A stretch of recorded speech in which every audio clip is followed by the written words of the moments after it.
आज वीर पाइक शहीद बक्सी जगबंधुंकर श्राद्ध दिवस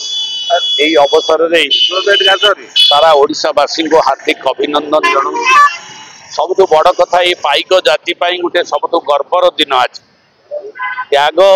बलिदान माटी माँ लड़िबा एवं देशर स्वाधीनता संग्राम प्रथम पाइक विद्रोह नेतृत्व नहीं बक्सींकर आज श्राद्ध दिवस से ये पाइक जाति आज गर्वित एवं आज ये श्राद्ध दिवस निश्चित भाव में ओडिशार युवक मान को प्रेरणा दौची जे ये जातिर दायाद माने निज जीवन को उत्सर्गीकृत करी माटी मार मुक्ति पाई लड़ाई करथिले। तो आज एकविंश शताब्दी रे आज युव समाज से भली आदर्श रे अनुप्राणित हो समाज को गठन करवा राष्ट्र निर्माण रे सहभागिता हेबे ये निश्चित भाव में आज दिनटी से समस्त को प्रेरणा दब।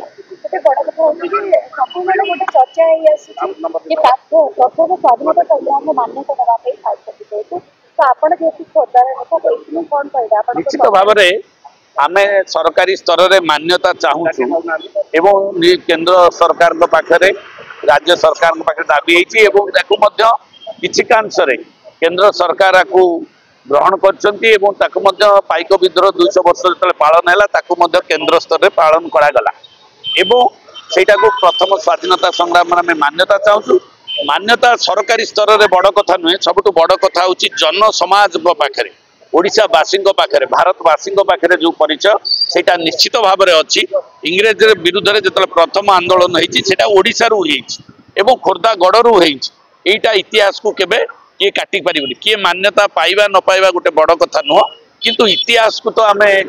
भूली पारिबानी कि लिभेई पारिबानी। इतिहास निश्चित भाव में कहूँ जे पाइक विद्रोह हूँ भारत स्वाधीनता संग्राम प्रथम स्फुलिंग एवं ताहा मध्य ओडिशारू खोर्धा गड़रू आरंभ होता।